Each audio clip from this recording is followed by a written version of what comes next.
What if the greatest conflicts in Western history weren't just about territories, resources, or ideologies, but something far deeper, control over human consciousness itself? What if, behind the curtains of official history, an invisible war has been waged not with conventional weapons, but with symbols, rituals, and manipulation of collective reality?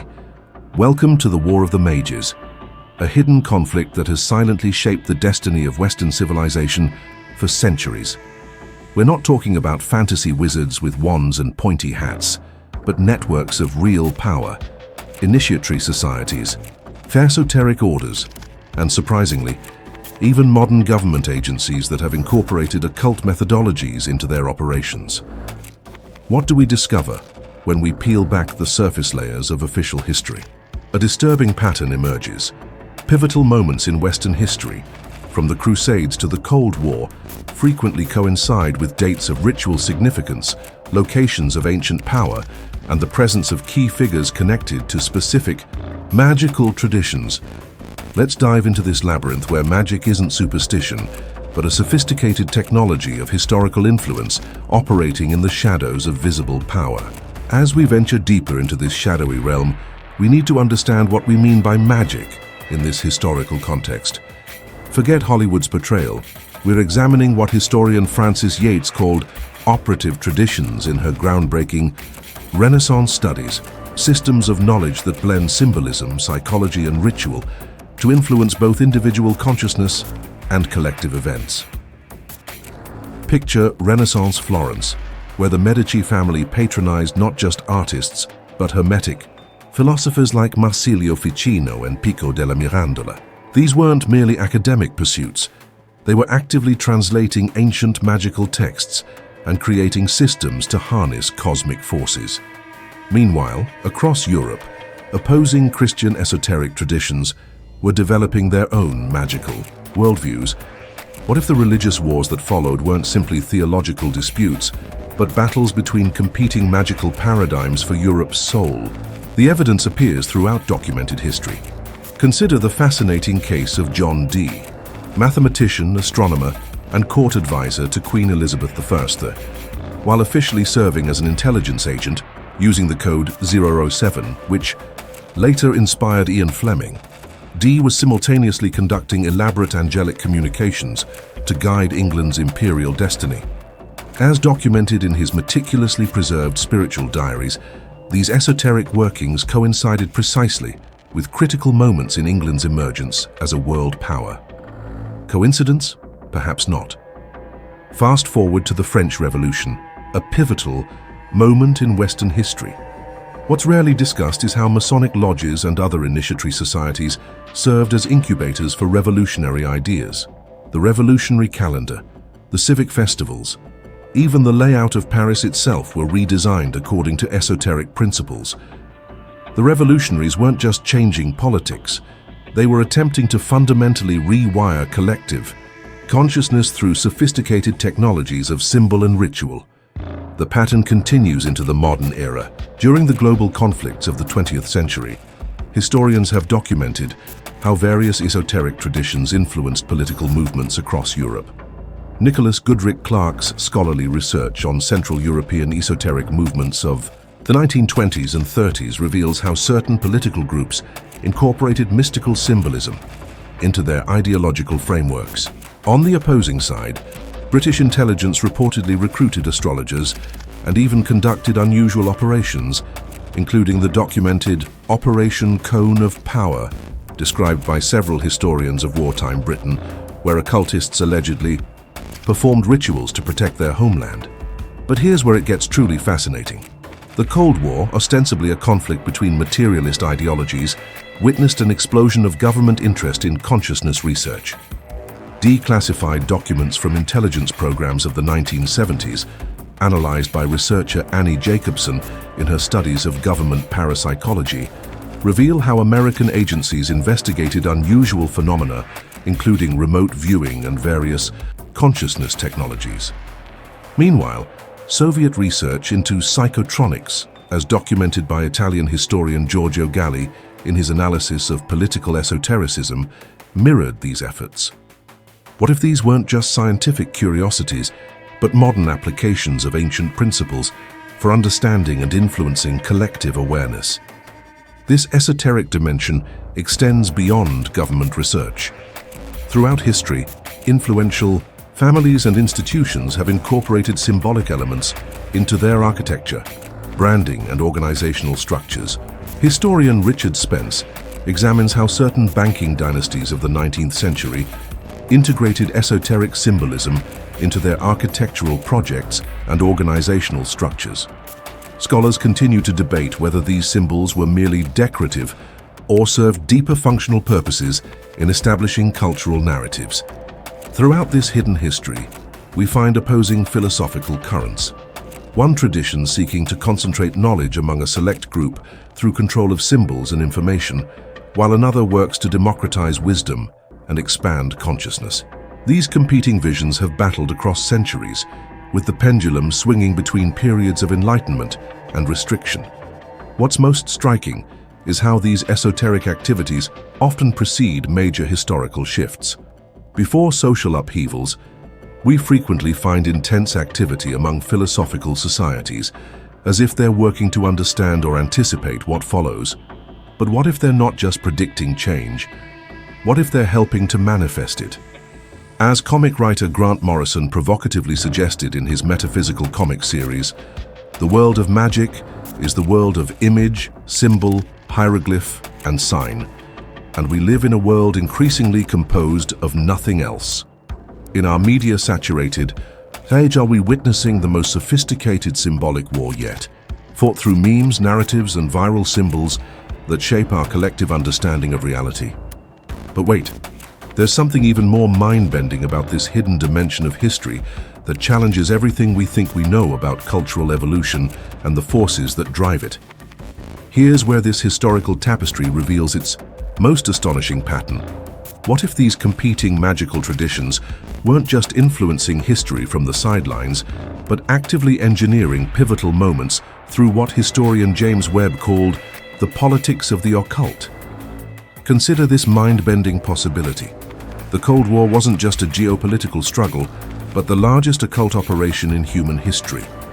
Declassified documents reveal that both superpowers were simultaneously running remote viewing programs, researching consciousness manipulation, and deploying psychological operations based on principles straight from ancient magical texts. The CIA's documented interest in altered states of consciousness paralleled Soviet psychotronic research, both sides essentially weaponizing techniques that mystics had used for centuries. But the most shocking revelation comes when we examine the timing and locations of critical Cold War events. Many pivotal moments occurred on dates with profound astrological or numerological significance, and at locations aligned with ancient power sites or ley lines. Coincidence? Perhaps. But as intelligence historian Richard Spence notes in his research on espionage and the occult, many intelligence agencies deliberately incorporated esoteric timing into their operations. The evidence suggests something far more profound than occasional dabbling in the occult by eccentric leaders. What if entire geopolitical strategies were being guided by competing magical worldviews? The Western intelligence community's documented fascination with consciousness research in the 1970s wasn't just scientific curiosity, it was an extension of an ancient Western esoteric tradition seeking to understand and harness the power of mind over matter. Meanwhile, as documented by Giorgio Galli's research on political esotericism, certain Eastern European intelligence services were simultaneously exploring psychic techniques derived from shamanic traditions. These weren't just parallel developments, they were opposing magical currents in direct conflict, each seeking to manifest their vision of reality on the global stage. This pattern extends into the digital age. The symbolic manipulation that once required elaborate rituals can now be deployed through memes, viral videos, and carefully crafted narratives. As media theorist Douglas Rushkoff observes in his analysis of digital culture, today's information warfare techniques mirror ancient magical practices of influencing consciousness through symbols, just operating at unprecedented scale and speed. What's truly staggering is how these magical wars appear to follow predictable cycles, historian Francis Yates documented how Renaissance magical revivals preceded major social transformations. Similarly, the occult revival of the late 19th century preceded the geopolitical upheavals of the early 20th century and the consciousness revolution of the 1960s. It emerged alongside an explosion of interest in Eastern mysticism, psychedelics, and alternative spirituality, just before the information revolution that would transform global society. Are we witnessing another such cycle today? The current renaissance of interest in consciousness, studies, psychedelics, and spiritual practices is occurring alongside unprecedented technological change and social upheaval. If the pattern holds, we may be experiencing the early stages of another magical war, one fought not just for territory or resources, but for the very nature of consciousness and reality itself. The most provocative question is this: what if these competing magical traditions aren't just reacting to historical forces, but actively shaping them? What if, as Grant Morrison suggests in his philosophical writings, reality is made of language and symbols, and those who control these symbols literally shape what's possible in our collective experience? This isn't just academic speculation. The implications for our current moment are profound. In an age where viral symbols and competing narratives shape our perception of reality more powerfully than ever, understanding this hidden dimension of history isn't just fascinating. It's essential for navigating our increasingly strange present. But there's one final twist to this story that changes everything we thought we knew about this ancient conflict. What if the most profound revelation about this magical war isn't about secret societies or hidden rituals, but something far more personal? What if the ultimate battleground isn't in shadowy corridors of power, but within human consciousness itself? Throughout our exploration, we've traced competing magical currents across centuries, one seeking to concentrate power through controlled symbols and information, another working to democratize knowledge and expand awareness. But here's the mind-bending twist. What if both currents are necessary parts of a larger evolutionary process? Consider this: periods of concentrated magical knowledge often precede explosions of innovation and cultural renaissance. The closely guarded Hermetic texts of the Renaissance eventually fueled the scientific revolution. The exclusive magical orders of the 19th century gave way to the psychological insights of Jung and Freud. Even the classified consciousness research of the Cold War eventually filtered into mainstream understanding of human potential. This suggests something profound about the nature of this magical war.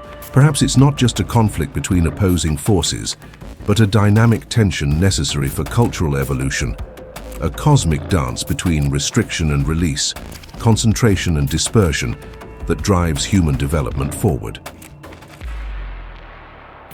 The evidence for this perspective comes from an unexpected source. Anthropologist Jeremy Narby's research on indigenous knowledge systems reveals how traditional societies have long understood this principle, that wisdom must cycle between periods of protection and periods of revelation. What modern magical wars reflect may simply be this ancient pattern playing out on a global scale. This brings us to our present moment. We're witnessing unprecedented access to once hidden knowledge alongside increasingly sophisticated attempts to control information and perception. Social media algorithms, AI systems, and immersive technologies are the new magical tools, capable of either expanding or restricting consciousness on a scale our ancestors could barely imagine. The stakes of today's magical war couldn't be higher. As historian Francis Yates documented, previous shifts in magical paradigms preceded fundamental transformations in how humans understand reality itself. If the pattern holds, we're approaching another such transformation, one that will determine not just who controls information, but what kinds of consciousness and society become possible. So where does this leave us? Perhaps the most empowering realization is that we're not just observers of this magical war, but participants. Every time we question dominant narratives, explore forbidden knowledge, or create new symbols and meanings, we're engaging in the same magical operations that have shaped history for centuries. The ancient magical traditions understood something. We're rediscovering today. Consciousness isn't just passive awareness, It's a creative force that shapes reality. In a world increasingly composed of information and symbols, learning to navigate and create meaning is the most powerful magic of all. As we continue our journey through history's hidden dimensions, remember that the most important magical operation isn't performed in secret chambers or government laboratories. It's happening right now, in how you choose to understand and engage with the world around you.